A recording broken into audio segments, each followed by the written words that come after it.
Bom dia a todos. É com muita alegria que nós estamos começando mais uma atividade do Programa de Pós-Graduação Justiça Administrativa e também uma atividade aberta para o nosso grupo de pesquisa, o Garden, da UF, Grupo de Pesquisa em Teoria do Direito e Argumentação, Argumentos para a Democracia. Hoje nós estamos fazendo uma atividade híbrida.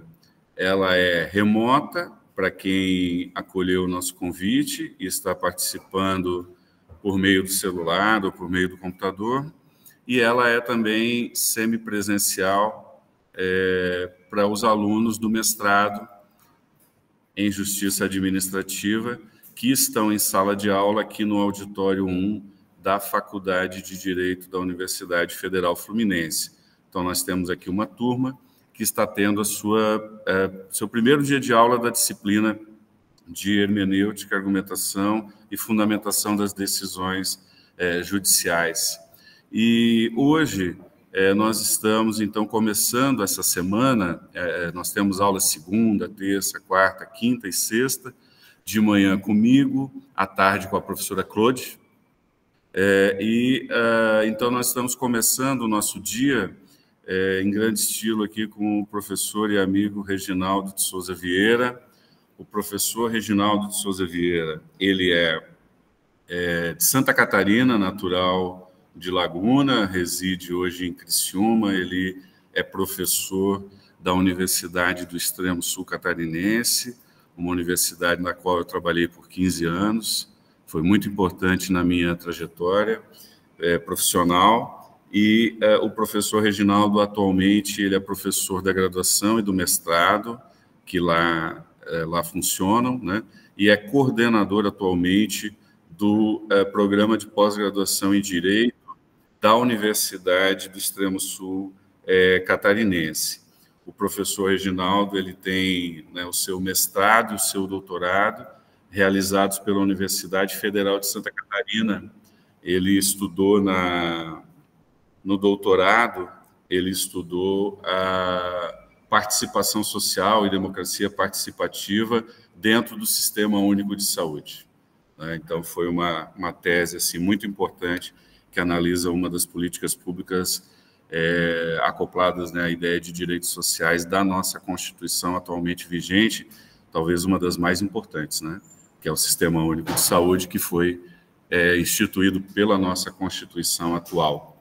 Então, o professor Reginaldo hoje vai falar com a gente sobre o Estado Social Democrático e políticas públicas. Eu anotei, porque ele tinha gravado por áudio, eu anotei Estado Social Democrata. É uma pequena, né, variação, né? É melhor, professor Reginaldo, do que uma vez eu dei uma palestra no TRF2 e eu mandei o título tinha Democracia Constitucional, mas alguém, talvez um pouquinho de má vontade, botou um "in" na frente. Então, o título da palestra, que está na internet até hoje, é assim: Democracia Inconstitucional. Que várias vezes eu me lembro desse título e fico pensando em escrever alguma coisa sobre isso, tentar fazer um raciocínio sobre uma democracia inconstitucional. Na ditadura seria, né? Mas na Constituição de 67, 69 seria. Mas, assim, então, o meu erro foi o erro menor, né? Não desvirtuou tanto, assim, a tua fala, tá? Então, Reginaldo, é uma alegria te receber aqui, tá? Eu vou passar a palavra para você, né? E aí você tem aí, né, sei lá, uma referência de 1 hora, dentro do que você precisar aí para desenvolver as suas ideias aqui para os nossos alunos, tá certo?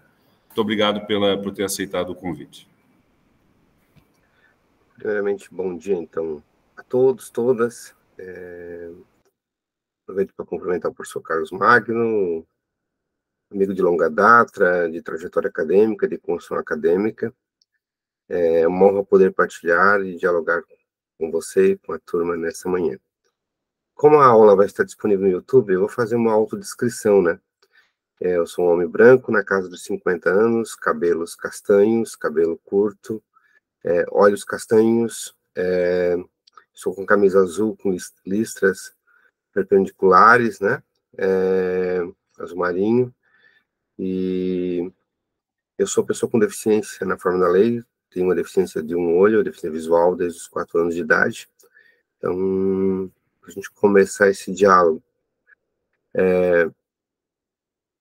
bater um papo sobre uma questão que para mim é estratégica, eu entendo porque discutir Estado, democracia, porque vai Estado social e democrático de direito, né? Acoplado na discussão da democracia como valor fundamental e o diálogo com as políticas públicas é essencial para a gente compreender alguns cenários na qual a gente está inserido e qual se desenham muitas das atuações estatais no território brasileiro. Primeiro porque falar de Estado é falar de algo um pouco ambíguo, e mesmo que esteja muito próximo de nós, assim, no sentido que nós não conseguimos enxergar uma sociedade sem Estado, apesar de algumas teorias argumentarem isso, ao mesmo tempo sua criação é um fruto de uma necessidade humana em um determinado momento histórico. Democracia, apesar de uma maioria da sociedade entender que a democracia é importante, mas que tipo de democracia nós estamos falando e que em cenário essa democracia foi construída. E políticas públicas, eu gosto de fechar com políticas públicas, por quê? Porque políticas públicas, para mim, é a concretização da essência de um papel de um Estado que tem na sua essência a concepção democrática. Políticas públicas como instrumento de concretização dos valores fundamentais, daqueles valores e aqueles direitos fundamentais que estão na Constituição. Então, eu falo de políticas públicas como instrumental para a concretização dos direitos humanos e fundamentais. O professor Carlos me apresentou, eu também sou professor de um mestrado e doutorado em desenvolvimento socioeconômico, que é interdisciplinar, então que dialoga com o programa de vocês. Então, eu estou atualmente com 5 orientandos de doutorado, todos da área de direito. Então, esse diálogo, né, da interdisciplinar que abre muitas portas, que é o programa que vocês estão inseridos, que permite a gente descortinar algumas matrizes meramente jurídicas, até porque o fenômeno é muito mais complexo que o direito muitas vezes se desenha como resposta para a sociedade. Então, é importante ter isso muito claro. Eu aprendi muito com o programa interdisciplinar quando me deparei a tentar contribuir com situações a qual o direito não seria suficiente para resolver. Então, só para a gente situar. Então, quando eu falo em Estado, e aí só para uma rápida contextualização, Estado é fruto de determinado momento histórico. Então, eu trabalho com conceitos, a partir, inclusive, de diálogos do meu orientador de doutorado, o professor José Isaac Pilati, diálogos a partir de discussões do filósofo político italiano, jurista Paulo Grossi, do Ran Capella, da Espanha, e outros autores que discutem a partir de que o Estado é uma abstração criada em determinado momento histórico. Em determinado momento histórico porque as condições foram necessárias para isso. O próprio Friedrich Engels, na obra A Origem da Família, da Propriedade Privada e do Estado, Engels vai nos dizer: o Estado é uma necessidade histórica, onde as forças produtivas se alteram. Por isso que, a partir dos referenciais que eu construí, teoricamente, nas minhas leituras, e que os autores a qual eu utilizo desenvolvem, não trabalho com a ideia de caracterização de Estado no período anterior à modernidade burguesa. No período anterior, o máximo nós podemos chamar daquelas sociedades organizadas, aquelas estruturas que haviam, políticas, tipo as cidades-estados gregas, tipo as civitas romanas, a organização política no Egito e outros locais, em algumas cidades livres, inclusive do período medieval. Nós estamos falando mais em sociedades pré-estatais do que sociedade no sentido do Estado como nós conhecemos. E por fundo, e por ponto central nisso tudo, está porque a organização social e a forma que a apropriação econômica era feita não via uma dominação de um bem chamado propriedade, um sentido que se dava à propriedade, como se vai dar no final da Idade Média e início da modernidade, que é o surgimento da propriedade privada, no sentido absoluto, que é a propriedade privada burguesa. A partir do momento uma propriedade que por si só ela se torna um bem, a qual ela não é mais somente um bem para honra, para títulos, mas um bem que por si só ele pode ter valor econômico e pode reproduzir-se enquanto valor econômico, é que há necessidade de uma organização jurídica e política que chamamos de Estado. Não venho fazer essa análise aqui com uma crítica ao modelo capitalista, nem fazendo uma advocacia do socialismo e do comunismo. Trabalho com autores também que não são de matrizes marxistas, que também fazem essa análise.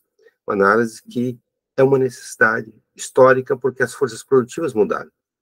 Se na antiguidade nós tínhamos um modelo de produção voltado na mão de obra escrava, mas uma escravidão diferente da modernidade burguesa, se no medieval a força de trabalho era uma força feita a partir da servidão, mas o vínculo à terra do servo também vinculava, porque a terra não tinha um sentido de econômicos por si só, é a partir do momento que você vai ter uma mudança das cidades livres, pelas feiras, pelos burgos, aquela mudança estrutural que nós vamos ter no tardo medieval, durante a Idade Média, é que vai mudando paulatinamente as forças produtivas e vai surgir aos poucos uma nova forma econômica de organização, que vai ser um modelo capitalista. De forma incipiente, vai se consolidando pelos séculos até se tornar a matriz econômica dominante, mesmo que coexista por um período com o modelo feudal. E essa matriz econômica capitalista, que vai se mudando, vai se moldando e se reestruturando historicamente, ela não precisa mais de apenas um bem corpóreo, ela não precisa mais não é só a terra por si só, mas a terra com valor de reprodução econômica. Então, aquele vínculo do servo à terra, ele tem que ser rompido, porque esse servo tem que ser retirado da terra para que possa ir para as cidades, que já existiam, as cidades livres, as cidades vão se organizando, a partir dos primeiros estados nacionais, isso vai se tornando mais forte. Por quê? Porque eu preciso de mão de obra para aquelas mudanças econômicas que vão existir, que vão se alterando. Então, isso é fundamental para que possa se pensar no surgimento do Estado. É a partir desse momento, a partir dessa mudança dessas relações de produção, que surge a necessidade econômica de precisar de um centro de poder acima de todos e todas, com a capacidade de coerção e com o controle jurídico da forma do que nós vamos dizer, norma, ou da lei que vai ser surgida numa lei, como ato desse Estado monista, no sentido, rompendo com o modelo pluralista que havia anteriormente, como necessidade fundamental para que possa garantir o direito de propriedade.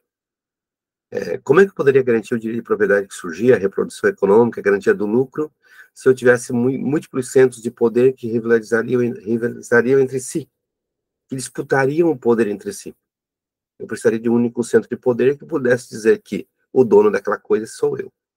Então, isso faz e é necessário para que pudesse surgir o Estado. Então, o Estado surge nesse momento histórico. Porque para surgir o Estado, você tem que reconhecer ele como a fonte do direito. Para surgir o Estado, tem que reconhecer e abrir mão de algumas liberdades naturais para que esse Estado surja. E para que as pessoas possam abrir disso, principalmente no discurso que vai se construir dentro da modernidade burguesa, é necessário que ela tenha algo que seja importante. E no caso, para a burguesia era importante garantir o direito de propriedade. Então o Estado surge então no momento histórico. Juan Capella, Paulo Grossi, vamos dizer que o Estado é uma das grandes abstrações que nós vamos ter. Uma abstração mesmo. Primeiro, é uma abstração, ele não é algo palpável. A gente não apalpa o Estado, a gente não é algo tão concreto para nós. É uma abstração porque ela é uma personagem jurídica que é criada, que não existia, um ser abstrato superior a todos e todas, a qual devemos obediência e qual dele é a fonte que ele nos garante por uma normatividade, o controle da sociedade. E para justificar toda essa abstração, tem a abstração também do contratualismo, da teoria do contrato social, as teorias contratualistas que buscam legitimar, de alguma forma, esse surgimento desse Estado dentro daqueles que buscavam controlar esse poder desse Estado. Desde o modelo mais absolutista, a partir de Hobbes, que diz que o Estado é o fundador de direitos, até John Locke, que vai dizer que o Estado é apenas para legitimar o direito pré-natural que já existia anteriormente. Então, é importante entender que são abstrações, como é o indivíduo abstrato que vai surgir. O indivíduo sai de uma coletividade, historicamente, se a gente pegar, tanto em Roma, quanto em Atenas e várias outras cidades-estados, quanto nas cidades livres, repúblicas do final da Idade Média, o cidadão vive num âmbito coletivo, onde a coletividade é importante, onde a apropriação, inclusive, dos bens é de forma coletiva, onde as propriedades são comunais. Então, onde, inclusive, a fé dentro da matriz católica é coletiva. Então, preciso romper com esse coletivo para criar um indivíduo abstrato também fundamental dentro desse projeto, dessa modernidade que constitui-se. Então, esse indivíduo abstrato vai surgir. um indivíduo abstrato, atomizado, onde vai ser fundamental, inclusive, a reforma protestante, onde vai tornar a fé de um ambiente coletivo para a fé com o âmbito privado. Eu com a minha divindade, eu com Deus, eu dialogo com ela no meu âmbito privado. Então, eu saio do coletivo para o âmbito privado, as coisas ficam atomizadas e cada vez mais no âmbito privado de cada um. E vai ser importante também, dentro do projeto dessa modernidade, desse Estado que vai surgir, para que nós vamos chamar de dicotomia de público e privado. O público, sobre onde existem as regras do âmbito político, da sociedade política, onde o que é válido é a norma que esse público fala. E o privado, que é o interesse privado, que é fora do Estado. Por que isso é tão importante? Porque com isso eu rompo com qualquer possibilidade daquilo que é fora, daqueles que não estão controlando o Estado, de poder influenciar politicamente o Estado. Daqueles que estão fora do Estado, de poder propor algo perante esse Estado, inclusive normatividades que antes existiam. Eu faço com isso, inclusive, para romper com qualquer possibilidade de normatividades extra-estatais. E isso é fundamental dentro dessa dicotomia pública e privada. E ela é importante também dentro desse projeto dessa modernidade, por quê? Como a única lei válida e os processos de escolha daqueles que vão participar da elaboração dessa lei é dentro do âmbito da sociedade política, todos aqueles que não participam são apenas destinatários dessa normatividade e não têm poder de elaboração dessa normatividade. É o que nós vamos chamar também da representação da participação política, representação da sociedade. E quando a gente fala da representação da sociedade, que vem dentro do projeto da modernidade, não é só representação da ideia de democracia representativa, é representação no sentido de impedir que a sociedade possa, inclusive, atuar em defesa coletiva dos seus direitos, tornando isso apenas uma procura individual para que o Estado faça justiça em seu nome. Uma procura individual, não uma procura coletiva. Isso é tão forte que a dificuldade até hoje para a defesa de direitos de caráter coletivo é inerente dentro dos processos judiciais, porque ele é feito de uma matriz individualista que não tem uma lógica da participação coletiva da sociedade. Isso é histórico dentro da matriz. Então, só para a gente situar nesse aspecto. Então, esse projeto dessa modernidade, ele vai se constituir principalmente dentro da Europa Ocidental, Europa Ocidental como valor, né, principal na Europa Ocidental, dominação patriarcal, branca, dentro de um projeto legitimador quanto a isso, é que vai se consolidar esse projeto que nós vamos chamar de um Estado, que vai levar em torno de 3 séculos para se consolidar enquanto Estado-nação e das revoluções liberais. É importante também registrar, antes da gente fazer esse apertado histórico aqui, que as revoluções liberais que surgem lá no século XVII, na Revolução Francesa, tem como principal teórico John Locke, mas não só ele, porque é importante registrar que John Locke ele não é um inovador tão grande nas suas teorias. John Locke vai beber nas teorias dos huguenotes, que, né, Carlos, lembram, eu sempre lembro da obra do Skinner, História do Pensamento Político, nós lemos para a seleção do doutorado. O Skinner deixa muito claramente esse processo de construção dos espelhos dos príncipes, dos huguenotes, protestantes, e essa contribuição que John Locke vai buscar, inclusive, o direito de resistência, que vai ser fundamental para a Revolução Gloriosa, em 1688, na Inglaterra. Então, é importante também registrar que John Locke também não é tão inovador em alguns aspectos, porque alguns fundamentos, as matrizes vão ser feitas, nós vamos buscar, inclusive, fundamentos em Guilherme de Ockham, século XIV, em Marcelo de Pádua também. Então, é importante que esses teóricos do final da Idade Média que vão dar bases, inclusive, teóricas para poder discutir o individualismo liberal no futuro, para discutir a ideia de um Estado soberano. Inclusive, a ideia de uma soberania estatal, de um poder superior, ela é uma criação da modernidade.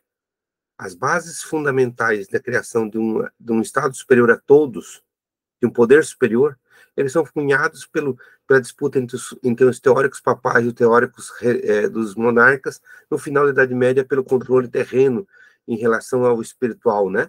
Então, a partir desse aspecto, os teóricos vão justificar, e ao justificar o poder do Papa na Terra, eles criam o que nós vamos chamar um poder superior, que depois vai ser usado para fundamentar a questão da soberania. Esse poder acima. Mas, com o poder da soberania, também vem, dentro do projeto da modernidade, a centralização territorial, um exército unificado, sistema monetário, sistema econômico, sistema de pesos e medidas, controle de fronteiras, sistema de relações internacionais e, acima de tudo, o direito como única fonte emanada de um Estado, a ideia do monismo jurídico. que vai ser muito fundamental, porque quem controla o Estado controla a elaboração da lei como ato de convívio social. Então, partindo desses pressupostos, aí, só para registrar, esse Estado que surge, é esse Estado que vai sendo construindo de forma paulatina dentro de processos históricos dentro da Europa Ocidental. Lembrando que ele passa por uma fase absolutista, e é bom sempre registrar, e eu acho que inclusive usar Norberto Bobbio, que o Estado absolutista não é Estado ditatorial. O Estado absolutista, a única diferença é que o poder está concentrado e centralizado na mão de uma única pessoa. Existe normatividade. Ele só não é um Estado com ampla participação. Só que esse Estado absolutista não vem garantir o modelo do que se pensa o pensamento liberal, do que a modernidade, do projeto da modernidade burguesa estava estruturado, que é a ideia, inclusive, de acesso à propriedade privada com valor absoluto. Tanto que Hobbes não vai ser um pensador querido pela burguesia, porque ele vai dizer que o direito surge com o Estado. Então não existe direito antes do Estado. Não existe, inclusive, o direito que a burguesia vai definir como direitos naturais, que hoje nós argumentamos, inclusive, os direitos humanos, na sua matriz originária. Não. Isso quem vai nos dizer é John Locke, que existe estágio pré-político, pré-social, onde existe liberdade e direitos anteriores ao próprio Estado, que o Estado vem para garantir isso. E se o Estado não garante pelo príncipe soberano, cabe aos súditos o direito de resistência, que é, inclusive, cortar a cabeça de quem está no poder e romper e fazer as revoluções. Isso vai ser fundamental para a Revolução Gloriosa.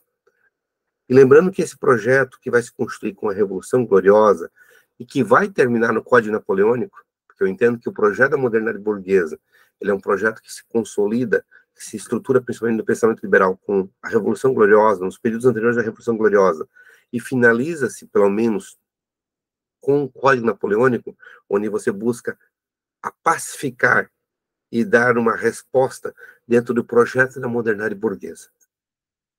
A Revolução Francesa é o final, é o ápice desse processo de consolidação de acesso da burguesia ao poder.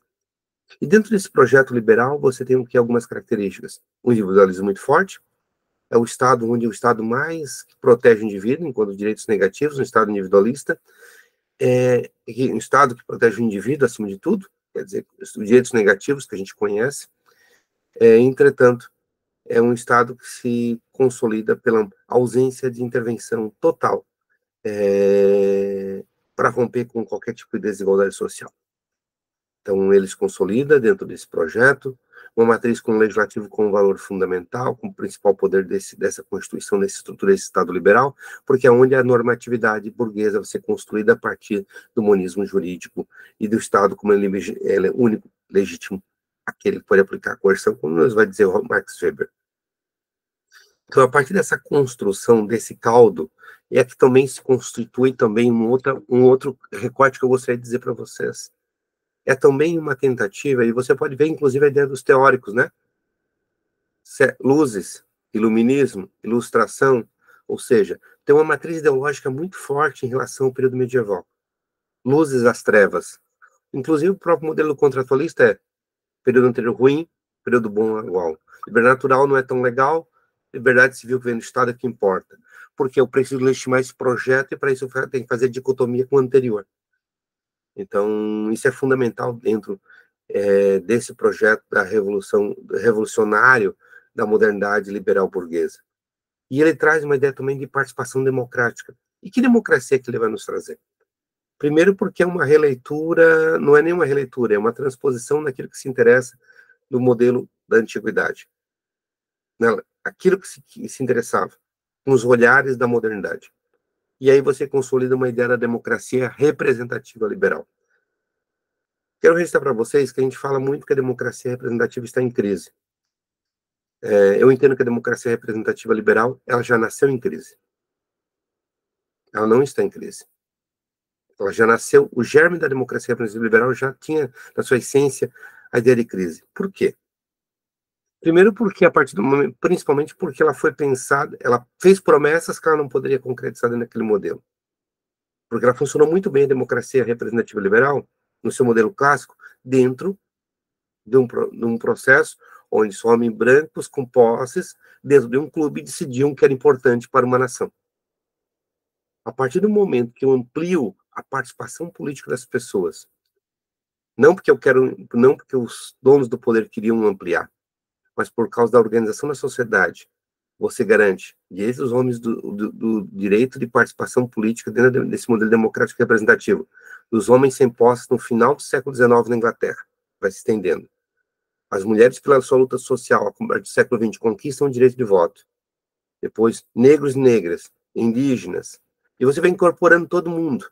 Hoje nós temos pessoas com deficiências neuroatípicas, temos comunidades LGBTQI+, todo esse caldo de grupos sociais que, de alguma forma, sofreram alguns processos de exclusão, que eles vão sendo incluídos dentro desse modelo democrático representativo, eles carregam na sua essência, na sua chegada, um atencionamento que leva a uma crise mesmo. Por quê? Porque eles trazem pautas que esse modelo de democracia representativa liberal não consegue responder.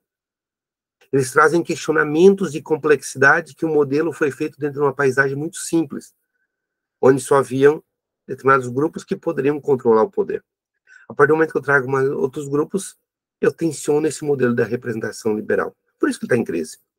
Porque ele, por si só, a democracia representativa liberal não é suficiente para responder ao modelo e à complexidade com que a sociedade hoje vive. Por isso a gente discute a utilização de outros modelos democráticos junto com a democracia representativa como um modelo de convivência, de coabitação, para poder, principalmente, o Avritz fala isso, para poder permitir que a gente possa intermediar a relação entre a sociedade e o Estado de forma um pouco diferenciada. Então, eu parto do pressuposto que o modelo representativo que foi construído dentro do modelo liberal clássico, ele funcionou muito bem dentro quando as regras do jogo permitiam apenas aqueles homens brancos de posses que sentavam num clube participarem. A partir do momento que eu tensiono e incluo outras pessoas, eu germino a crise que já estava ali embutida, porque eu crio tensionamentos que esse modelo não consegue responder. Porque a partir do momento que as pessoas votam, elas vão para o espaço no parlamento e vão trazer pautas que vão levar em crise, inclusive, o quê? Não é em crise a democracia, em crise é o modelo econômico que está naquela situação. É o questionamento do modelo econômico e a forma como esse Estado gerencia esse modelo econômico e as relações sociais. Por consequência, leva à crise do modelo democrático. Também é importante a gente registrar também que toda essa construção que vai levar essa consolidação da modernidade dentro desse projeto ocidental na Europa, ele se dá fortemente por um processo de expropriação econômica do restante do mundo.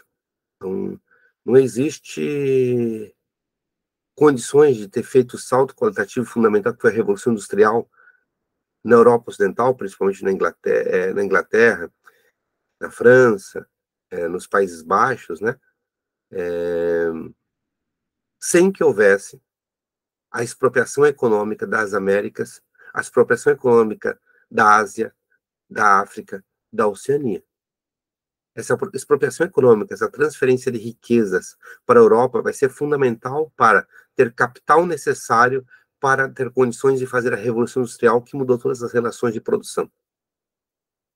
Então, não é possível ter tido o salto qualitativo da industrialização europeia e aquela cabeça de mudança de uma organização. Os Estados Unidos vem nessa consequência, porque quem vai para os Estados Unidos é a ideia de construir um novo país, não uma ideia de expropriação somente econômica. Então, você traz uma matriz de condição de salto qualitativo europeu, que dá condição, inclusive, de ter o modelo de condições sociais que tem hoje historicamente. Por quê? Porque você tem uma acumulação de capital fruto da expropriação dos outros países. Que hoje nós reproduzimos a cultura de expropriação, tenta, de alguma forma, uma transferência de riquezas, direto ou indiretamente, do sul global para o norte. Então, isso é fundamental para essa questão até hoje, para que pudesse ter sido feita a Revolução Industrial e as mudanças que ocorreram na Europa ocidental.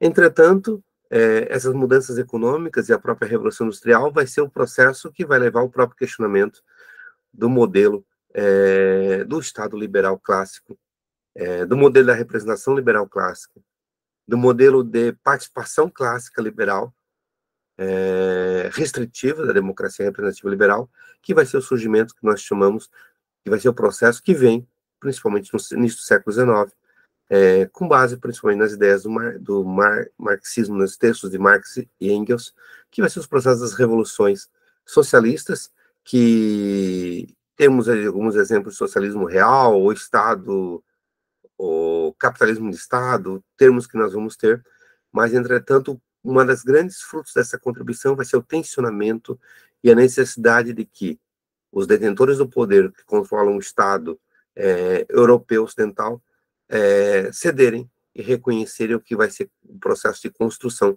que vai ser o surgimento do Estado Social. Então, esse Estado Social, que ele é uma criação do século XX, entretanto, as bases de surgimento desse Estado Social, eles são erigidas na segunda parte do século XIX, principalmente nos tensionamentos pós-revoluções de 1848, Comune de Paris de 1871, e aí nós temos Bismarck, na Prússia, o reconhecimento dos primeiros direitos previdenciários, o reconhecimento da participação dos trabalhadores no final do século XIX, na Inglaterra, todo esse processo vai levar, e aí no Entre Guerras, a um processo para levar ao surgimento do Estado Social. Entretanto, é bom a gente diferenciar que, quando falamos em Estado Social, o Estado Social é muito mais amplo do que Estado Social Democrático, do que Estado Social Democrata, ou do que o bem-estar social welfare state.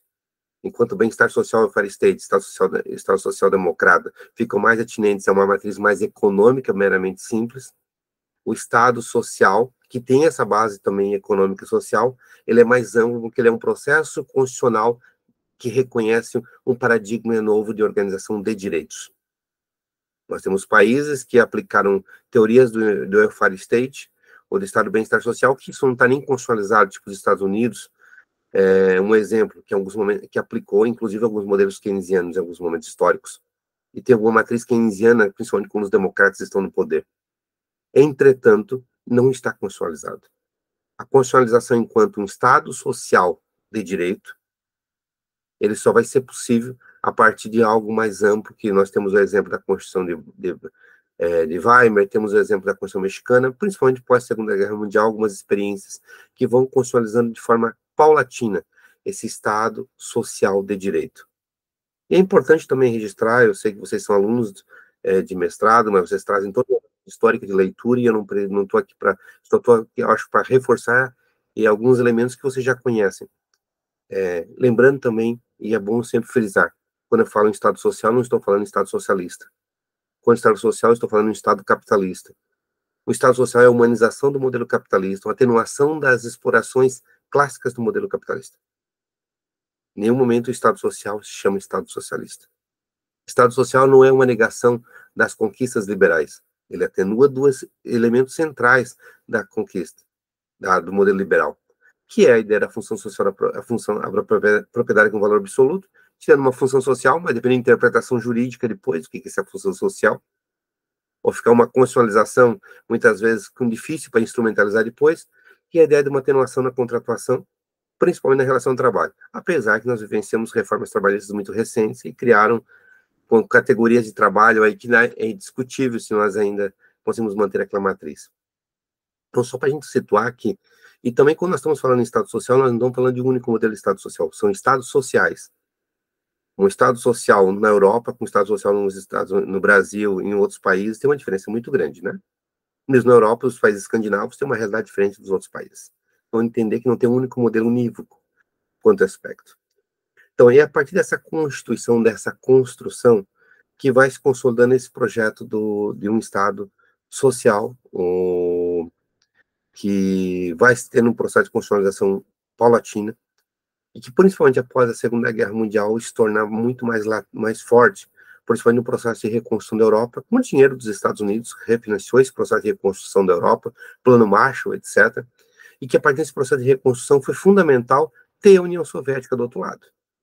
Porque o Estado Social, ou o Estado do bem-estar social que vai ser implantado na Europa Ocidental, ele também é uma resposta, apesar da luta dos trabalhadores, muito fortemente, mas ela é uma tentativa de resposta para impedir que as revoluções de caráter socialista ou comunista pudessem ocorrer e mais países fossem para o leste europeu junto com a União Soviética.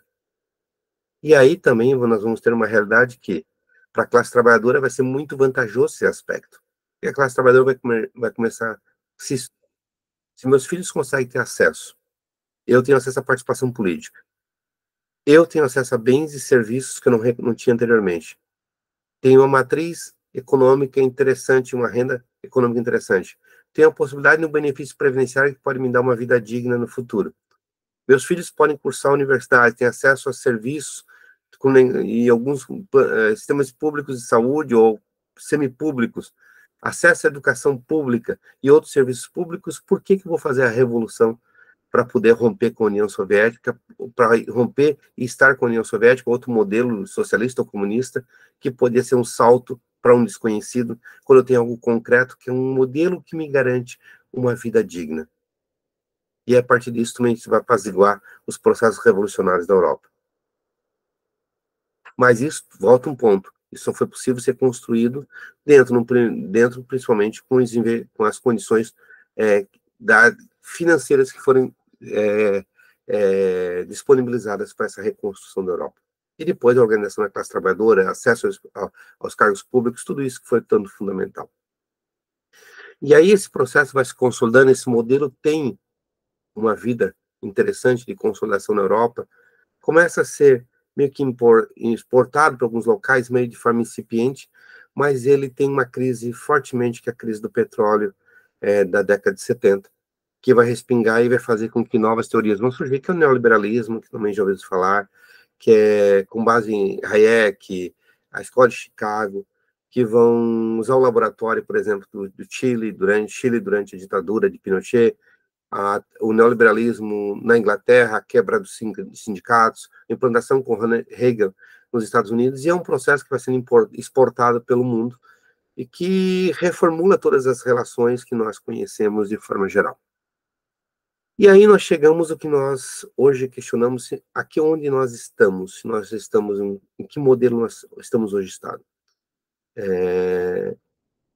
Dentro desse processo de reconstrução, principalmente para o final do século XX, na última parte do século XX, nós temos os modelos de transposição, de reconstrução, de transformação do chamado Estado liberal de direito, Estado social de direito, que os autores vão chamar de Estado democrático de direito.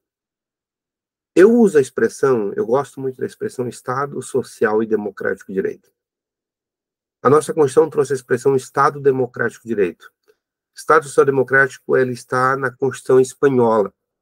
E eu entendo que o Estado social democrático de direito, ele tem um valor muito mais simbólico e fundamental para dizer o que significa esse modelo do que apenas Estado democrático de direito. Porque o Estado democrático de direito vai trabalhar o seguinte: parte das conquistas liberais, das conquistas do Estado social, e a democracia como valor fundamental, não é só como resultado, mas como processo. Uma democracia que permite a reinvenção das práticas democráticas. Estado social democrático de direito parte do pressuposto que é um Estado social e democrático, que garante tudo isso, mas tem a ideia do não retrocesso social. Uma Constituição que funciona a partir de uma lógica do não retrocesso social, salvo se o Supremo disser que o retrocesso é possível, tipo na reforma trabalhista. Então, é dentro desse contexto que eu uso Garcia Pelayo, Manuel Garcia Pelayo, Jorge Novaes, para usar a categoria Estado Social e Democrático e Direito, que eu entendo que a nossa Constituição ela se estrutura dentro de um modelo de republicanismo participativo, onde nós temos um Estado Social e Democrático de Direito, que parte do pressuposto que não devemos ter retrocesso social em matéria de proteção de direitos fundamentais, e a partir disso trabalha com a democracia como um valor estruturante, permitindo não somente a democracia representativa como no seu artigo 1º, parágrafo único da Constituição, mas a democracia participativa, a democracia direta e a possibilidade de reinvenção da democracia. A possibilidade de nós reinventarmos o modelo democrático. E a partir disso que eu entendo que se consolida e se desenha a ideia da democracia e de possibilidade de diálogo democrático que nós possamos ter. Uma democracia representativa, que está na Constituição de 88, estruturada por meio de partidos políticos, um dos artigos mais difíceis para poder ser consolidado um texto da Constituição, um dos artigos que teve mais emendas durante a Assembleia Constituinte foi o artigo que falava sobre os partidos políticos, o artigo 17. Já teve emendas, outros depois. Partidos políticos como intermediadores da relação com a sociedade, e aí eu vou dizer para vocês que eu não sou uma pessoa que não acredita na democracia representativa dentro de um país continental como instrumento de mediação entre a vontade entre a sociedade e os cargos eletivos. Entretanto, por si só, eu acho que ela não é suficiente. Acho que os partidos políticos têm um papel muito fundamental e fortalecer eles é muito importante. E aí eu vou voltar a algo que eu falei lá agora em maio, num congresso, lá em Curitiba, Congresso de Políticas Públicas, na nossa rede de pesquisa de direito em políticas públicas. Nós precisamos voltar a discutir também democracia representativa. Precisamos recuperar o espaço da política que foi perdido. Precisamos recuperar esse espaço da política. Eu vou voltar a isso daqui a pouco, por mais uns minutinhos. E essa democracia representativa, ela tem os partidos políticos como elemento central, elemento de mediação, instrumental entre a relação entre a sociedade e os cargos eletivos. Fortalecê-los é fundamental. Além disso, a nossa Constituição, apesar dela, nossa Constituição ter sido conservadores nesse aspecto, ela nos permite que nós chamamos de democracia semidireta. E o que nós falamos como democracia semidireta? É a possibilidade de um meio termo entre a democracia representativa e a democracia direta, que no caso da nossa Constituição foi apenas a iniciativa popular, o plebiscito e o referendo. O professor Carlos estudou muito mais do que o plebiscito e o referendo. Eu sempre não esqueço da fala dele junto com o Sgarbi, o quadro Sgarbi, lá no Congresso da Univale, que nós estávamos lá em Florianópolis, né? Eu acho que era no Castelmar, a discussão da democracia semidireta, principalmente perto do referendo, que eu acho que é a discussão do Sgarbi, que o professor Carlos também fez uma discussão quanto a isso. Mas a ideia da iniciativa popular, no nosso caso, que ela foi muito restritiva, com dificuldade de número de eleitoras para poder propor, uma iniciativa popular que apenas é restritiva porque só tem a proposição, então não vincula nenhum os parlamentares. Nós temos modelos nos Estados Unidos, os comunistas dos Estados Unidos, que o pessoal brinca, né? Eu digo, um dos países que tem mais experiência de democracia semidireta do mundo é os Estados Unidos. Eu sempre gosto de acompanhar as eleições dos Estados Unidos, porque toda eleição, eles vota para presidente, aí você vai lá ver os mapas eleitorais, tem mais 100 votações no Estado. Referendo, plebiscito, discussão sobre se vai manter ou não uma decisão da Corte do Estado, da votação de uma lei no parlamento, por exemplo, de um Estado. Então, eles têm essas possibilidades que nós não temos. Nós temos só 3 instrumentos. A iniciativa popular restrita, porque a iniciativa é somente a iniciativa. Então, se depois, se a sociedade não tiver uma vigilância muito grande, a iniciativa da sociedade pode cair num esquecimento. Não volta a consulta ou a manifestação da sociedade depois que o parlamento se manifestou, o referendo e o plebiscito, com as suas restrições que nós temos hoje. Claro, nós não podemos viver num país de plebiscitismo nem referendismo, por e simples também, porque pode ser também usado por uma matriz autoritária. Mas o referendo e o plebiscito também pode ser um instrumento também de complementação da democracia representativa, não de substituição da democracia representativa. Tá? Eu sempre falo isso porque nós temos muitos países aí que usam o referendo para legitimar a continuidade no poder historicamente, né? Então, só para a gente não deixar isso muito claro, que ninguém está divulgando uma sociedade de meros referendos e meros plebiscitos. Também nós temos a possibilidade na nossa Constituição, muito fortemente, da chamada democracia participativa. A democracia participativa também não é uma panaceia que vai resolver todos os problemas. Hoje nós sabemos que alguns instrumentos da democracia representativa também envelheceram. Tem suas limitações. Mas quando a gente fala o princípio republicano e o princípio democrático, que é a matriz do nosso Estado social e democrático de direito, a democracia como processo, não só como resultado, eu quero dizer que quando eu falo em democracia participativa, eu estou falando do modelo democrático de complementação, junto com a democracia representativa, com a democracia semidireta, e que tem que permear a sociedade em todos os poderes e todos os órgãos do Estado. Então, quando eu falo isso, quer dizer o seguinte, que quando nós temos uma comissão participativa no parlamento, isso é um exemplo de democracia participativa. Uma comissão participativa fortemente que permita que a sociedade participe de um projeto de consultas, de diálogos, para um processo de oitiva e de contribuições para a elaboração de uma legislação, isso é participação da sociedade e uma intermediação entre sociedade e Estado. Isso é um modelo de democracia participativa. Porque quando eu falo democracia participativa, não existe um único modelo. A democracia participativa permite reinvenções da democracia participativa. Quando o Poder Judiciário faz consultas de alguma forma, faz audiência pública, como no caso de medicamentos que ocorreram na época dos essenciais, é uma intermediação do elemento participativo dentro de uma esfera de construção para a construção de uma decisão jurídica. Nós temos um exemplo clássico aqui também em Criciúma, que eu acho que o Carlos lembra, na época das audiências públicas da questão do carvão, da mineração do carvão, que foi especificamente, na época o Jackson estava aqui, né, que foi um espaço de diálogo com as pessoas que tinham interesse no processo, representações para discutir, para oitiva, para esclarecer melhor a decisão judicial. Claro que o momento essencial é que o julgador fosse meio que um árbitro desse processo. Se ele fosse uma construção consensualizada para chegar a um resultado que ele apenas homologasse esse resultado.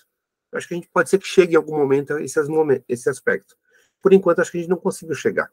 Entretanto, essa possibilidade de ter audiências públicas, diálogos públicos, oitivas públicas, que permitem que a sociedade possa contribuir com elementos para poder fundamentar uma decisão judicial, é trazer um elemento participativo dentro do próprio Poder Judiciário.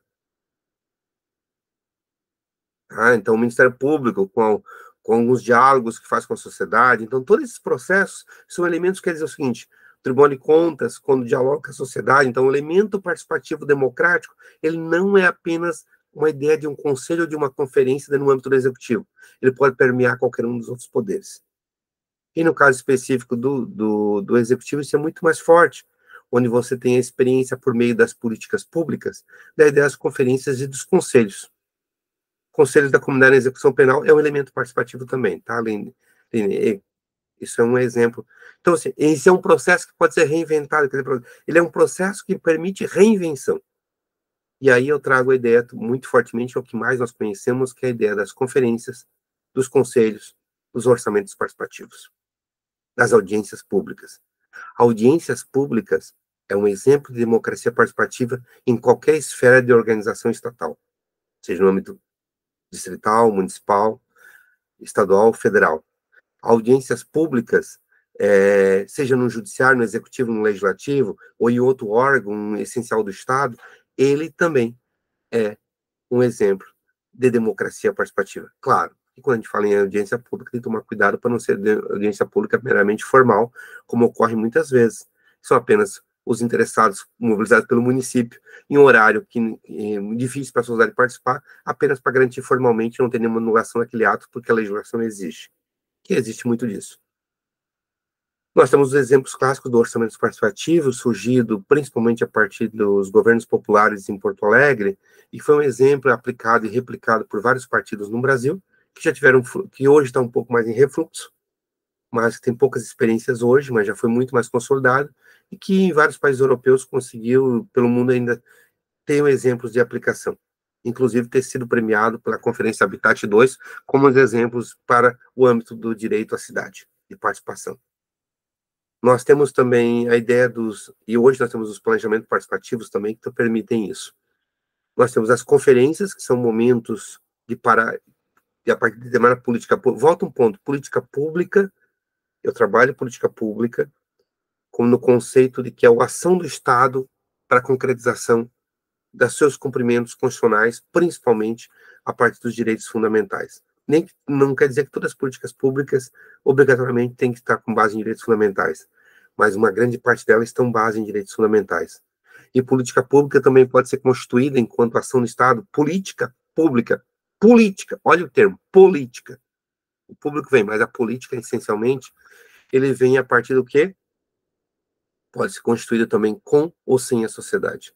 Tanto pode constituir política pública por técnicos, ou por um grupo de políticos, ou pode constituir-se com a sociedade, com diálogo com a sociedade. E a partir disso que as audiências públicas e as conferências são muito importantes, e os conselhos. Os conselhos são uma inovação muito grande no pós-Constituição 88. Não quer dizer que não haviam conselhos antes. Haviam conselhos. Mas muitas vezes eram mais conselhos técnicos, sem a participação da sociedade. Nós tínhamos na luta popular pela redemocratização em alguns municípios na década de 80, início da década de 80, ao surgimento de conselhos populares. Criciúma foi um exemplo disso, São Paulo teve exemplo, conselhos populares de saúde, que a sociedade se organizou, inclusive, para lutar pelo direito à saúde. Então, eram os conselhos populares, que a partir da Constituição de 88 tem uma matriz constitucional que permite, a partir de que as diversas políticas públicas tenham conselhos respectivos e conferências para poder possibilitar e reconhecer a participação da sociedade nesse espaço de decisão. E é importante deixar muito claro também que quando a gente fala em conselho, o conselho é um espaço de pluralidade. Conferência é um espaço de pluralidade. Conselhos e conferências são os momentos onde existe uma inter-relação muito forte entre a sociedade e o Estado. É um espaço híbrido. É um espaço estatal comunitário. Eu entendo que as normatividades, muitas vezes, que são feitas pelos conselhos, têm um caráter de pluralismo jurídico, apesar de ter a chancela do Estado depois para reconhecer essa pluralidade normativa. Mas a sua construção é uma forma de pluralidade jurídica, porque ela ultrapassa apenas a normatividade dos agentes políticos do Estado. Porque a sociedade participa ativamente desse processo de diálogo, de construção dessas normatividades que são feitas. Lembrando que a própria existência dos conselhos e conferências não é dádiva estatal, é uma luta social que acabou sendo reconhecida a partir da matriz de 88, que permitiu depois sua regulamentação. E aí você tem, principalmente, as grandes conferências, os grandes conselhos, os principais conselhos vinculados às grandes políticas públicas. Nós temos municípios com mais de 40 conselhos organizados. Conselhos como esse espaço participativo de interação da democracia participativa entre a sociedade e o Estado.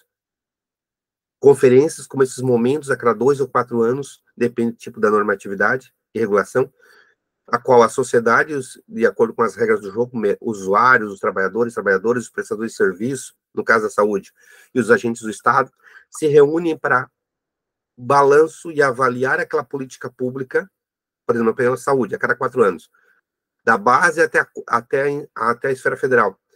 Faça um balanço daquela política pública, da esfera municipal, contribuição para a esfera estadual, para a esfera federal, para que essas contribuições sejam chegadas até a esfera federal e isso possa contribuir para revisar alguma coisa na política pública. Pode ser que isso demore. Alguns entendem que, às vezes, pode ser que seja demorado.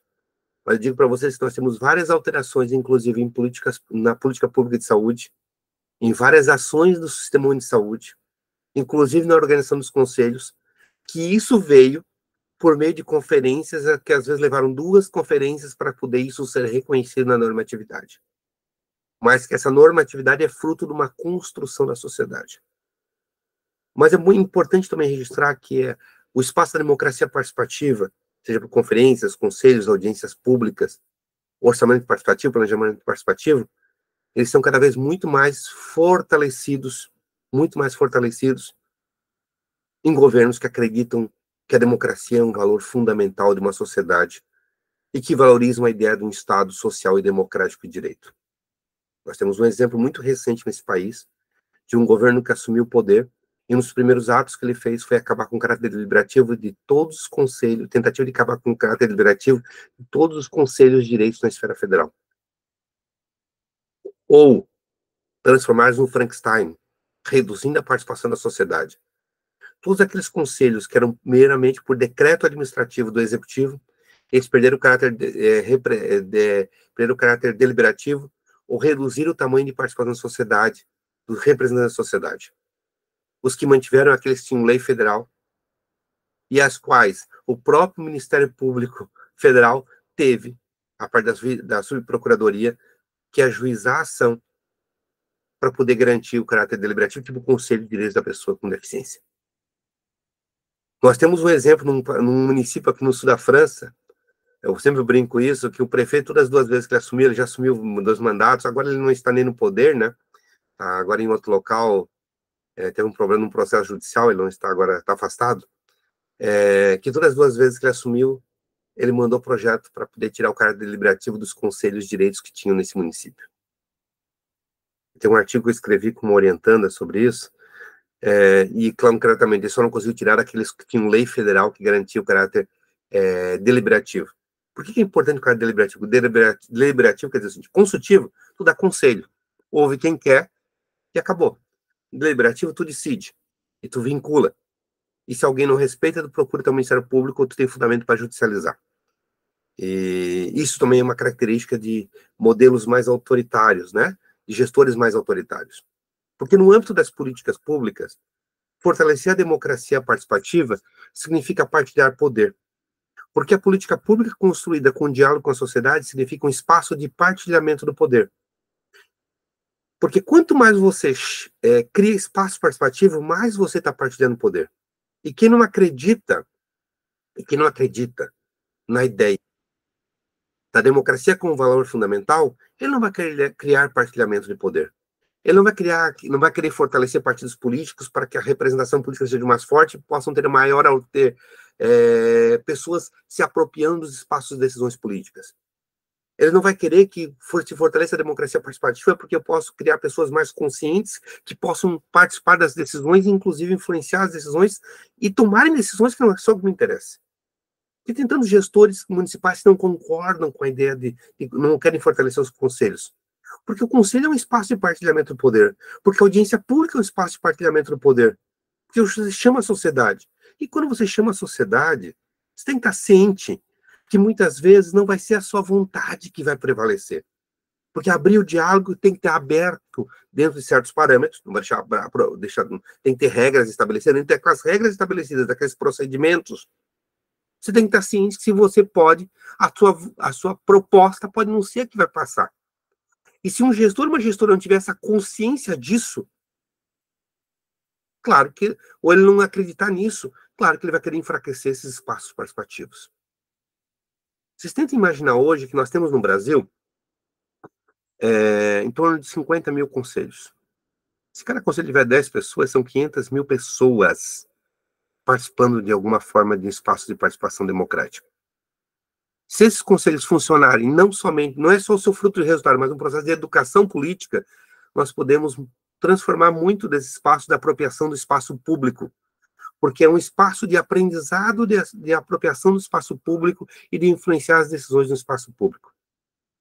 Eu acho que o conselho, para mim, hoje, ele não é somente o resultado enquanto processo daquela política pública, mas o processo de educativo, formativo, participativo, que ele permite para aqueles que ocupam esse espaço.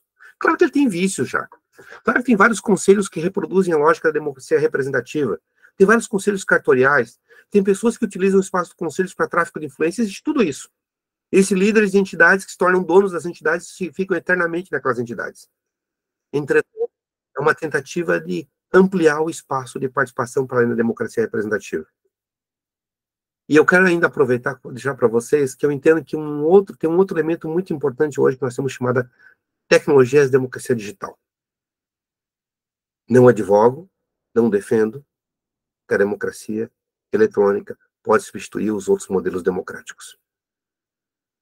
Não defendo isso. Quero deixar isso muito claro. Não defendo que a democracia representativa pode substituir, a democracia digital pode substituir a democracia representativa, participativa ou semidireta. Entretanto, eu acho que ela pode amplificar a democracia participativa. Eu posso criar instrumentos de consulta dentro de um conselho para dar maior amplitude à democracia participativa. Eu posso construir pautas interativas com a sociedade e transmitir de forma em tempo real a reunião do conselho e com possibilidade das pessoas fazerem contribuições. Eu acho que eu posso radicalizar a democracia no sentido do termo com a democracia digital, nunca substituindo os modelos que nós temos. Eu acho que a democracia digital, as tecnologias nos permitem acesso a informações que a gente não tínhamos antes, que podem possibilitar, inclusive, a atuação nos espaços de participação democrática.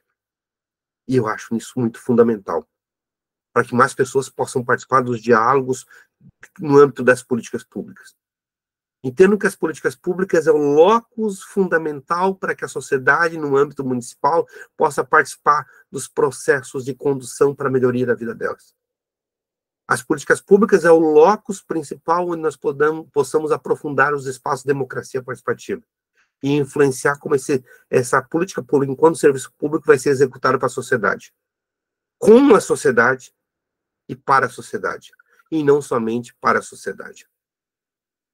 E é importante voltar na política pública, e eu quero voltar numa expressão que tem na política pública. Política pública. Política pública. Política. Antes de política pública, existe o termo política. Por isso, nós precisamos resgatar a política, o âmbito da política, o âmbito da participação política. Nós não podemos terceirizar a participação política para outros. Nós precisamos resgatar a política, como diz Chantal Mouffe. A ideia da política como espaço do contraditório, política espaço da diversidade, política como espaço da complexidade, política como espaço da divergência, mas não com cultura do ódio, nem da destruição do outro, mas política como ideia da divergência. Não existe problema de divergência na política. Não existe política da contraditório na política. Não existe problema de disputa de poder na política. Isso é inerente à política. Isso é inerente, inclusive, à política pública. Porque se a gente não ocupar o espaço da política, a gente não consegue influenciar nem a política pública. Porque a normatividade das grandes políticas públicas, as principais políticas públicas, é no espaço do legislativo ou no espaço do executivo que essas decisões são tomadas. E se nós não voltarmos, enquanto sociedade, a ser protagonistas no espaço da política, nós não temos condições de influenciar o processo de elaboração das políticas públicas, de reestruturação delas, inclusive decisão orçamentária do que vai ser gasto com determinada política pública.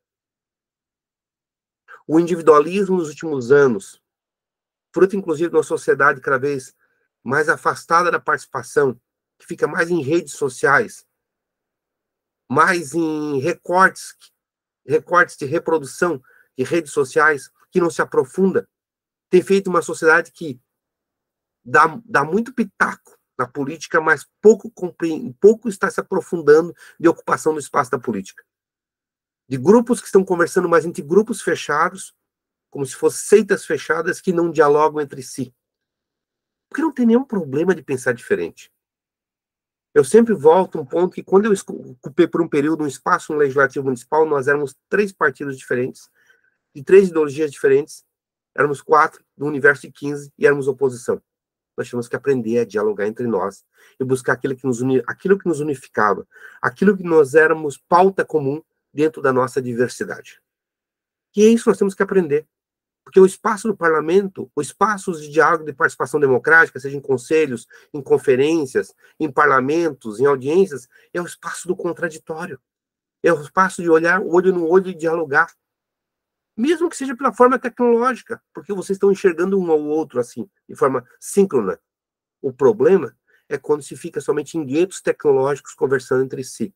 Grupos que, quando se encontram, somente vão reproduzir a cultura do ódio. Então nós precisamos resgatar o agonismo da política nos de Chantal Mouffe. A ideia do conflito como algo natural na política. Porque o consenso é algo momentâneo. Consenso é algo pontual. Consenso são aquilo que a gente consegue de regra mínima para conviver naquele momento. Não quer dizer que não vai ter divergência lá na frente e vamos ter que repactuar. Mas a divergência, o conflito, o contraditório, a diversidade é algo inerente na política. É algo fundamental para a democracia. E é algo fundamental para que as políticas públicas possam verdadeiramente representar a coletividade que é a sociedade. Porque se não tiver essa contradição dentro desse processo de construção, a política pública pode ser apenas uma reprodução de um modelo de um determinado grupo. E muitas vezes não vai reconhecer as diversidades como a sociedade é. Mesmo a política igual ao SUS, ela não pode ser implantada de forma unívoca para todos e todas. Ela trabalha com elementos de complexidade. Ela trabalha com subpolíticas, como a política para a pessoa com deficiência, a tentativa novamente de reconstruir Viver Sem Limites, a política para pessoa com deficiências neurotípicas, as políticas para a população negra, para a população em situação de rua, para a população indígena, para a comunidade LGBTQI+, para migrantes e imigrantes. A abordagem para esses grupos, de acordo com a complexidade a qual eles vivem, ela não é a mesma abordagem que vai ser feita de forma monolítica para todo mundo. Então tem que trabalhar com elemento de diversidade, de complexidade, com adequações, com adaptações, principalmente num país continental igual ao nosso, onde as diferenças sociais, econômicas e culturais são muito grandes, onde as distâncias são muito grandes, onde você tem que trabalhar com princípios gerais para se adequar de acordo com a realidade. Então, é isso que eu gostaria de falar com vocês. Espero que a minha contribuição possa ter, de alguma forma, ajudado na formação de vocês, contribuir na formação de vocês nesse início de disciplina, e deixar por fim assim, ó, a democracia, no meu entendimento, esse resgate da política na democracia é um valor fundamental a qual devemos continuar lutando. E se nós não ocuparmos esse espaço dos resgates da política,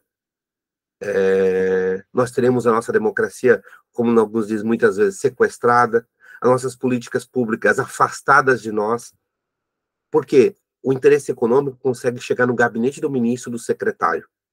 Quem precisa do espaço participativo é a sociedade, porque ela precisa de voz e visibilidade para poder continuar dialogando aquilo que é dos interesses dela. Muito obrigado.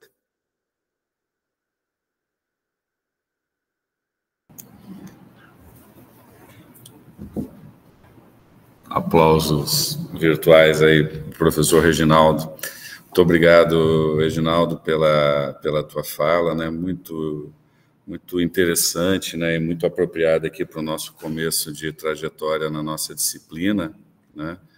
porque, assim, eu tenho para mim, né, que tudo que nós... a nossa disciplina, né, se chama hermenêutica, argumentação e fundamentação das decisões judiciais, né?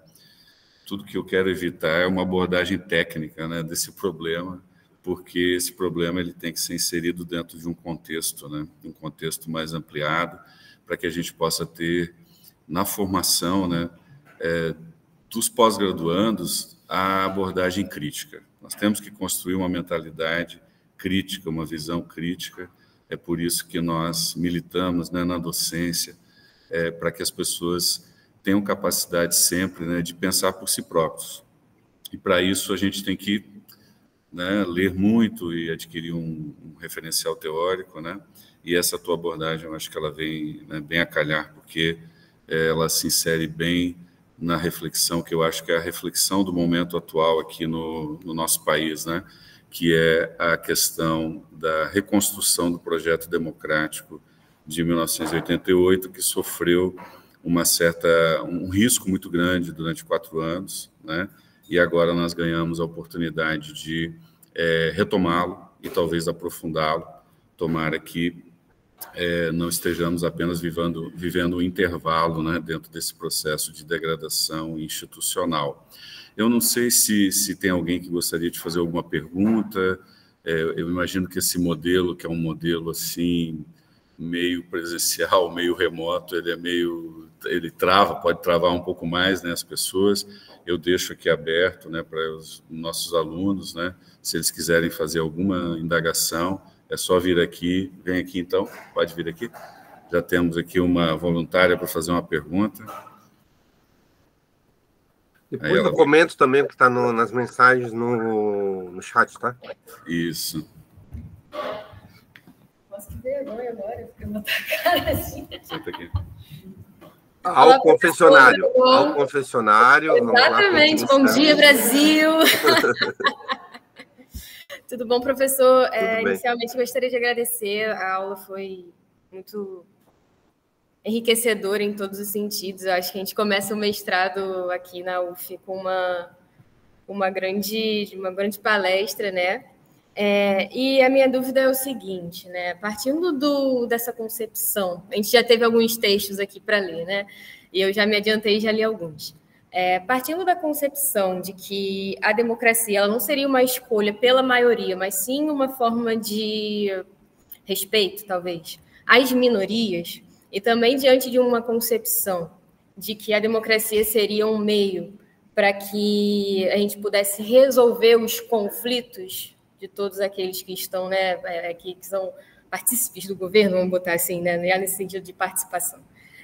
Eu queria entender e que o senhor também compartilhasse a sua, partindo desses dois referenciais, né? Como que isso se aplicaria ao contexto atual do Brasil, quando você tem aí duas grandes maiorias que são antagônicas, e como isso conseguiria, de certa forma, possibilitar uma participação, já que a gente tem os dois grupos muito antagônicos aqui, né? Como que a democracia ela conseguiria ser esse meio efetivo que a gente busca, dessa resolução de conflitos, partindo desse princípio também de que ela permite a participação. Como é essa participação em meios tão antagônicos, né? Que acontece aqui no Brasil, mas também na Europa. A gente tem aí da França, por exemplo, que foi um exemplo aí que tá todo mundo já de olho, né? Por ter essa dicotomia tão grande dos grupos. Minha pergunta é essa. Qual é o teu nome? Karine. Nem me apresentei, desculpa. Qual é a tua formação? Eu sou formada em Direito aqui na UF também. Então, obrigado pela pergunta, Karine. Assim, eu só vou voltar. Assim, nós estamos em grupos muito antagônicos, né? Eu acho que a gente está num adversário muito grande no Brasil e no mundo. Só que a gente sabe que no Brasil esse antagonismo não é algo somente agora esse último ciclo, né? Eu sempre digo que o ciclo de 46 a 64, o antagonismo foi muito forte. Se a gente pegar, com exceção da eleição de 45, quando o Eurico Gaspar Dutra foi eleito, mais de 50, 55, 60, o antagonismo premiou as instituições brasileiras muito fortemente. Eu faço uma leitura que, claro, a democracia, da ideia de você conviver maioria e respeito às minorias, às diversidades, né? Minorias, pelo menos no simbolismo, né? Ou grupos mais vulneráveis socialmente, apesar de maiorias muito mais. Principalmente, tem que ter alguns aspectos que eu acho fundamental. Tu tem que continuar fortalecendo as instituições democráticas, mesmo que algumas pessoas se neguem a participar das instituições democráticas. Tem que fortalecer, porque lá os canais que nós temos e instrumentais que nós temos para ampliar o diálogo que é fundamental. Então, fortalecer os conselhos, as conferências, a própria democracia representativa é fundamental, mesmo que para alguns seja negação desse processo. Eu acho que a negação desse processo não vai acabar, porque, principalmente com os meios tecnológicos, há uma tendência que essas bolhas continuem existindo, mesmo que com menos representatividade. Há uma tendência, depende, se os ciclos continuarem a ser mais longos, de que essas bolhas se tornem não tão grandes como elas foram, ou como elas são hoje. Entretanto, elas vão continuar existindo. Acho que fortalecer os instrumentos democráticos, fortalecer as legislações que possam dar garantia a isso, e aí o judiciário tem um papel não para poder, não vou usar não com ativismo, etc., mas inclusive para poder, muitas vezes, ter um deparo em alguns retrocessos, onde eles estão constitucionalizados, não para reescrever a Constituição, eu acho que é muito importante. Entretanto, não é algo tão simples, porque nós estamos trabalhando com uma diversidade gigantesca de pessoas. E cada vez mais com as tecnologias, nesse momento, nós estamos trabalhando com guetos muito fortes. E guetos que muitas vezes não querem dialogar mesmo. Então, depende do que você colocar na tua rede social, você é banido da rede social de outra pessoa. Porque as pessoas não querem conversar com ninguém que pensa diferente. Eu entendo que a gente já deu uma certa distendida nisso. Se me dissesse que há 2 anos atrás seria um pouco diferente. Eu acho que hoje está um pouco mais distendido. Entretanto, a gente não conseguiu ainda aprofundar esse espaço do diálogo. Mas acredito que nós temos que continuar fortalecendo as instituições. Então, continuar fortalecendo a democracia representativa, os instrumentais que nós temos, continuar fortalecendo o judiciário, continuando com espaços, muitas vezes, de audiências públicas necessárias, fortalecer os espaços dos conselhos. Então, quando estiver no poder, aqueles que acreditam no modelo democrático têm que fortalecer as instituições democráticas para que elas possam continuar funcionando. Porque eu acho que esse é o único momento que nós temos de processo de diálogo para poder conversar e permitir essa conversa. E, principalmente, em alguns momentos, eu não sei se eu vou usar um termo que... tem alguns locais, eu vou dizer uma coisa que eu às vezes utilizo. Às vezes eu uso a Amartya Sen para discutir a mesma coisa que eu falava com alguns autores marxistas, fazer crítica ao modelo capitalista, exploração do modelo capitalista. Às vezes a gente tem que dar um passo atrás para dar 2 na frente. Nem sempre o tensionamento é necessário em alguns momentos. No espaço de políticas públicas, muitas vezes a abordagem tem que ser um pouco diferenciada para poder tentar fazer esses que se afastaram desse processo. Aqueles que não querem, não adianta a gente continuar tensionando para além daqueles que não querem. Mas tem um grupo muito grande de pessoas que, depende da abordagem, a gente consegue trazer para o diálogo.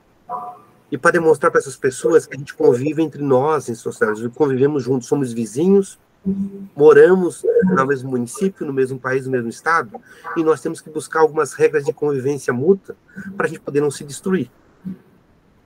E aí tem que tentar, pela arte do diálogo, claro, com muito desafio, aquilo que pode ser que nos permita continuar conversando.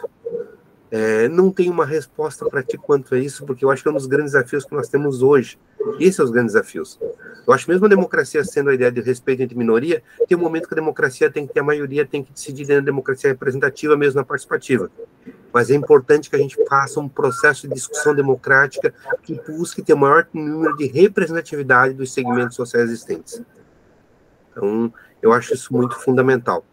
Mas o desafio é muito grande, porque o problema não é somente localizado no país. O problema hoje de tensionamento, essa dicotomia de cultura do ódio é meio que internacional.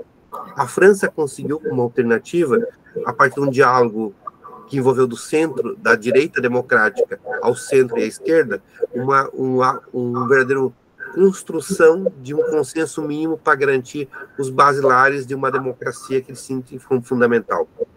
O próprio Estados Unidos, a tentativa de resposta é uma tentativa de resposta ao trumpismo.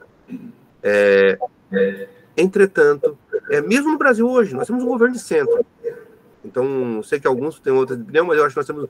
Por que eu acho que não tem espaço no centro hoje no Brasil? Porque o governo já é de centro. O Brasil vive um governo de centro, dentro de um pacto de centro, para manter a governabilidade dentro de um modelo que se entendeu de democracia como valor fundamental. Mas o parlamento, eu acho que é o espaço onde a gente procura tentar conviver com os diferentes, inclusive na elaboração das legislações. É no parlamento, muitas vezes, que tu vai ter que ter PT, PL, PMDB, PSDB, PDT, PSOL e todos os outros P's dialogando e vive qual é o mínimo de consenso dentro de uma normatividade. E a gente tem que entender também que, muitas vezes, não vai dar para aprofundar o que a gente quer naquele momento, mesmo a gente tendo maioria. Muitas vezes as normatividades são construções feitas por pactos daquele momento. Por isso que eu tenho conversado com meus alunos, nós temos que investigar um pouco, não somente a política pública como resultado, mas a política pública no processo político de construção. Por que o tema da política pública não avançou? Porque muitas vezes não tínhamos condições de maioria suficiente ou de um grupo de maioria nem representatividade naquele parlamento. Porque às vezes a sociedade vota com uma concepção no executivo, no projeto do governo, lá no parlamento apresenta um outro interesse. E aí tu vai ter que procurar o quê?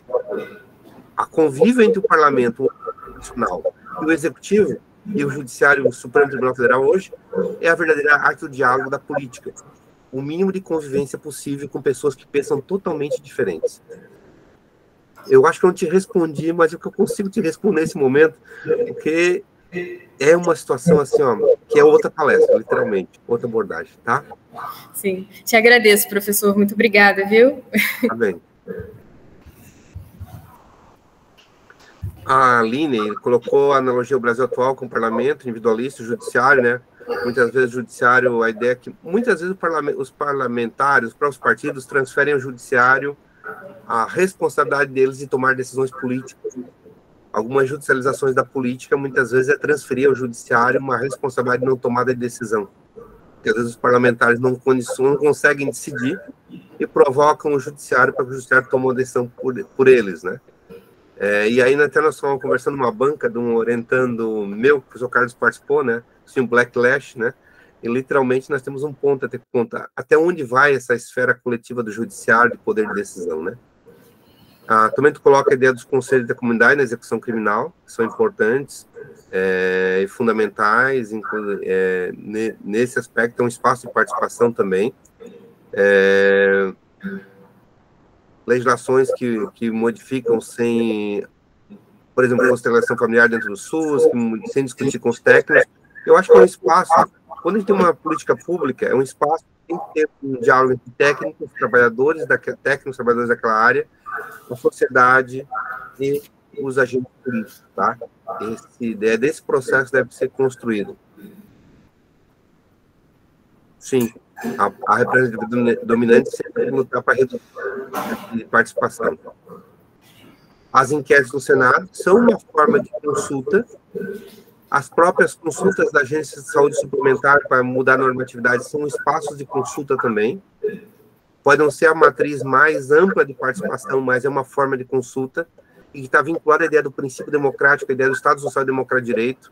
Todas essas formas de consulta, essas que existem, elas têm por base a ideia do Estado Social e Democrático de Direito, que está na Constituição de 88. Dois grupos antagônicos, um centrão mexendo dos dois lados. O centrão sempre existiu, né? Literalmente, historicamente, os partidos que sempre foram poder. Então... Mas é o jogo político, é a arte da política. Representa um pouco a sociedade, normalmente uma sociedade que historicamente foi um grupo de esquerda, um grupo de direita e um centro muito grande. Houve uma radicalização do pêndulo que diminuiu um pouco mais a ideia do centro histórico, principalmente no espaço da sociedade, por causa dos discursos do contexto social e político. Mas existe um eleitorado de centro muito forte que ele fica esperando um pouco, não é muito definido ideologicamente, mas ele vai muito pelas propostas que mais lhe interessam.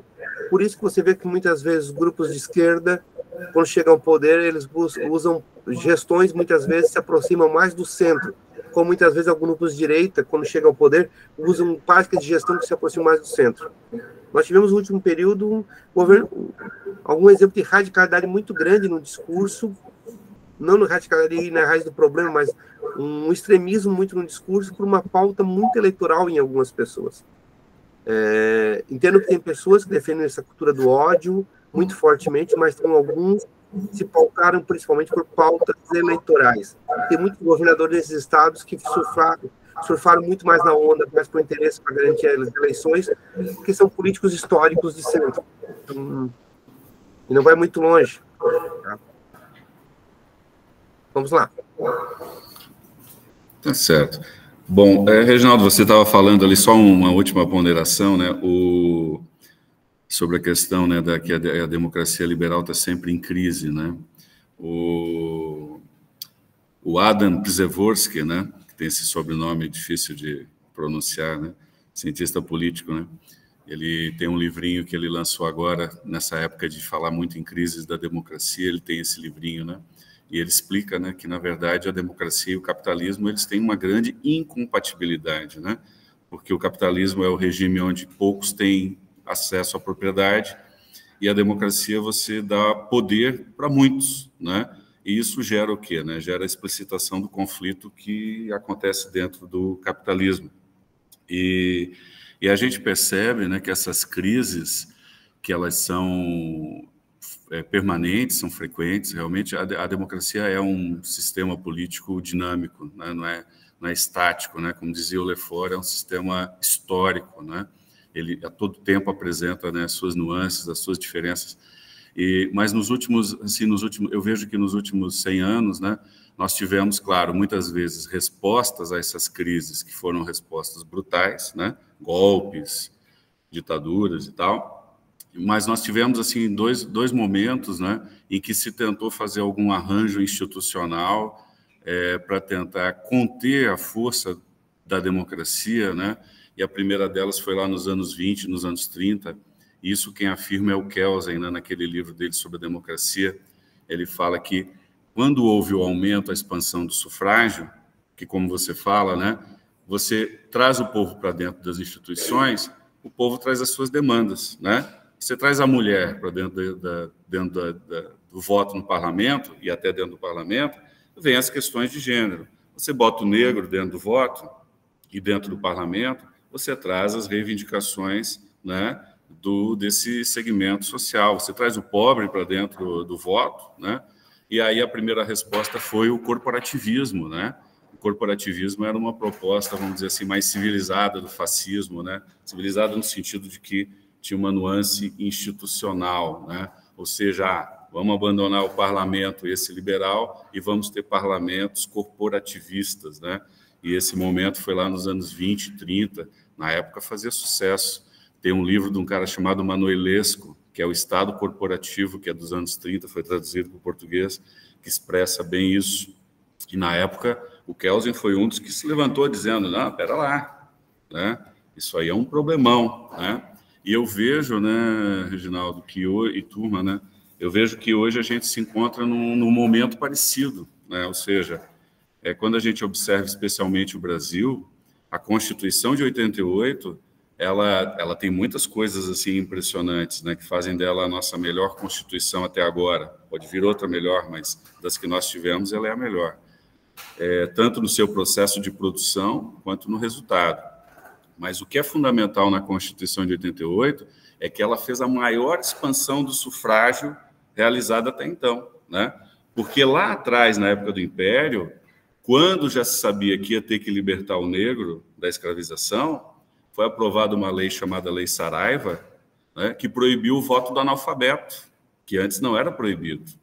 E foi um desses mecanismos sutis que a gente vê que foi muito utilizado nos Estados Unidos também, que tem o mesmo problema de como lidar com os ex-escravizados, né, até hoje, né, e eles, então, ao invés de proibir o voto do negro, eles proibiram o voto do analfabeto, porque a grande massa escravizada era analfabeta.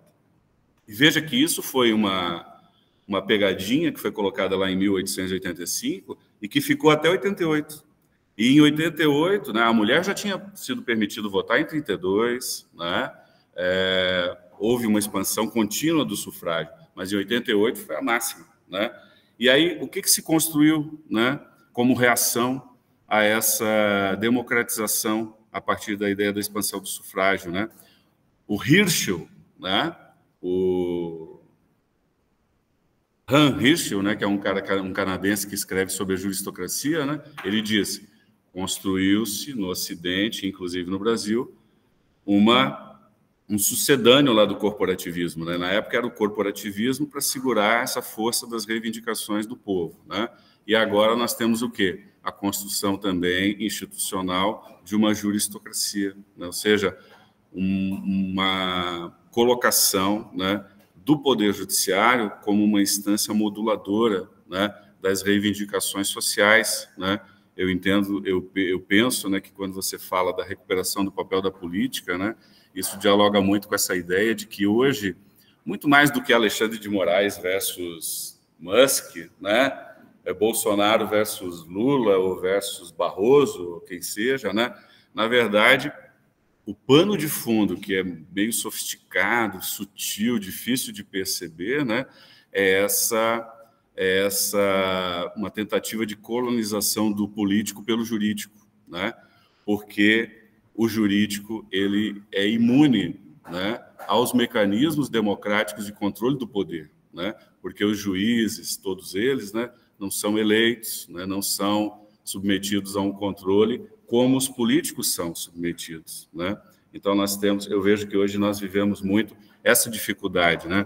Um exemplo, mesmo durante o governo Bolsonaro, que o Bolsonaro era explicitamente um candidato dito liberal, né? O Paulo Guedes era um ministro neoliberal que tinha trabalhado junto com o Pinochet nos anos 70,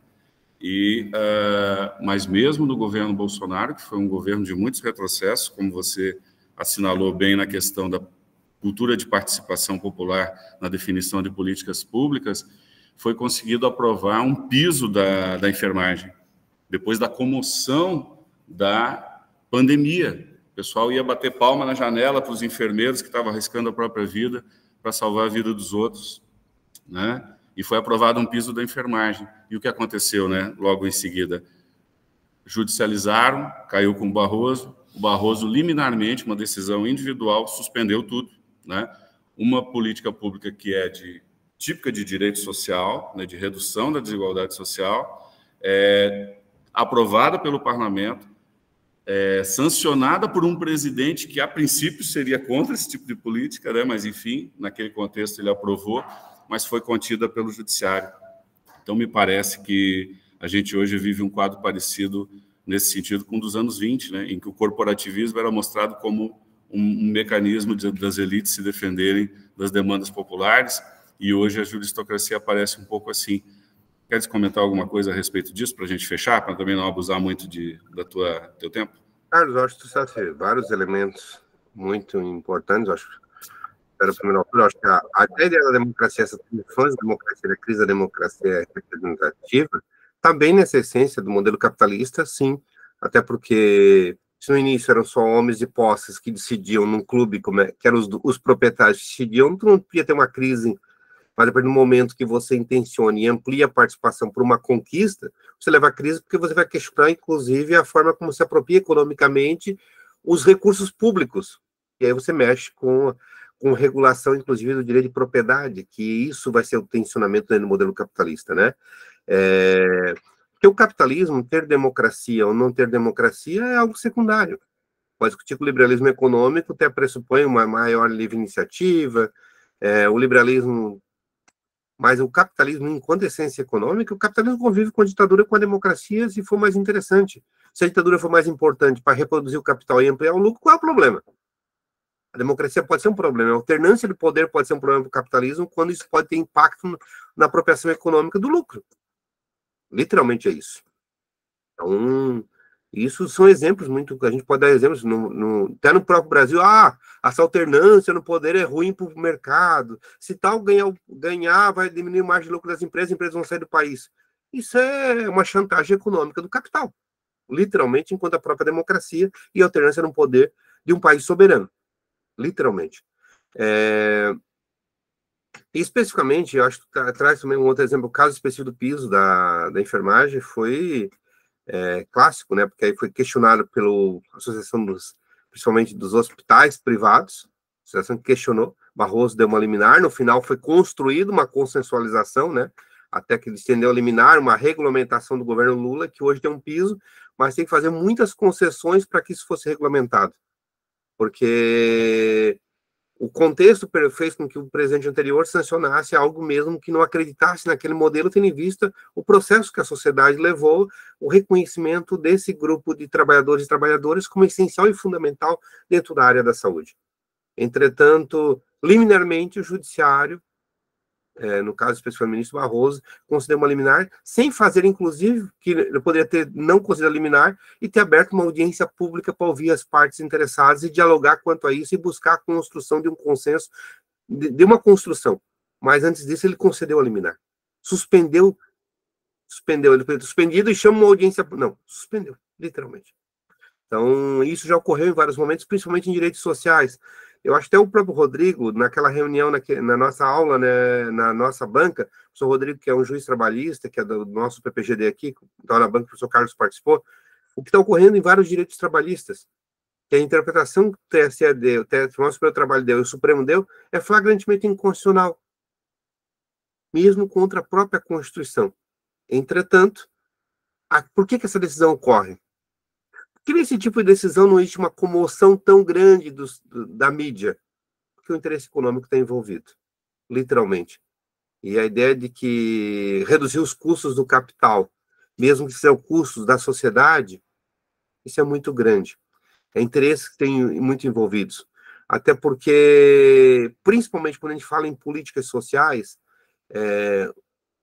na esfera do Supremo Tribunal Federal, historicamente, as decisões não têm sido favoráveis às políticas sociais, o próprio reconhecimento da possibilidade das OS serem intermediárias na área do sistema público de saúde, que eu entendo concretamente que a possibilidade de você colocar uma unidade básica de saúde, que é a atividade fim no sistema público de saúde, sob a mão do OS, sem contratação de serviço público, servidor público de carreira, é uma distorção, inclusive, dos princípios do sistema único de saúde. Mas nossos tribunais estão reconhecendo. Então, em esfera de direitos sociais, nossos tribunais superiores são muito conservadores. Às vezes, nos direitos clássicos civis, são um pouco mais avançados. É o que se vê, pelo menos, em alguns simbólicos. Lembrar que pautas dos direitos civis clássicos foram apropriadas, teoricamente, vinculam-se mais à esquerda, mas historicamente são lutas dos liberais, na forma clássica, principalmente nos Estados Unidos. Mas no Brasil, acabou sendo pautas da esquerda, vinculadas à esquerda, o direito das minorias, de forma geral, civis básicos, a questão de gênero, a questão da comunidade LGBTQ+, a luta antirracista. Isso não é teoricamente uma pauta de esquerda, é uma pauta civilizatória. Mas na matéria de direitos sociais, nossos tribunais, concordo contigo, dão liminares muito facilmente, suspendem projetos que discutem direitos sociais, reconhecem inconstitucionalidades, mas principalmente naquilo que amplia a proteção de direitos, mas naquilo que reduz a proteção. Historicamente, a gente pegar uma pauta, as pautas de decisões, inclusive do Supremo Tribunal Federal, tem sido uma pauta de reconhecer a restrição dos direitos sociais. Clássico. Tá certo, então. Reginaldo, nós vamos encerrando, então, aqui a nossa atividade. Eu queria agradecer muito aí pela tua disponibilidade, pela tua gentileza de aceitar, né, o nosso convite para participar aqui conosco da nossa aula, né? Achei que foi muito produtivo, te agradeço muito, né? Deixar aqui as portas abertas aí para quando também tu vieres aqui pessoalmente no Rio de Janeiro, né? Fazer também uma participação aqui com a gente, né? E dizer, então, realmente que a gente fica, assim, muito penhoradamente aí agradecido contigo pela tua participação, tá? Se quiseres fazer uma saudação final. Carlos, eu que agradeço a paciência dos alunos e alunas, pelo grupo que está me ouvindo até agora, né? Algumas das falas são angústias também, tá? Angústias são pensamentos que a gente vai tendo a partir dessa construção teórica. E fiz a ideia principal foi fazer provocações para vocês que estão iniciando nessa questão da caminhada do mestrado, para que vocês possam construir suas trajetórias, refletirem sobre a realidade e tomar as suas decisões com as fundamentações teóricas, as opções teóricas que vocês tomarem, mas de forma muito sólida. E deixar muito claro que a ideia da democracia como valor fundamental é algo que a gente não deve nem abrir em discussão do seu valor fundamental numa sociedade atualmente. Nós podemos discutir a ampliação e as formas como essa democracia vai ser executada, a sua transformação, muitas vezes, a radicalização da democracia com as suas condições para que possa ser exercida plenamente.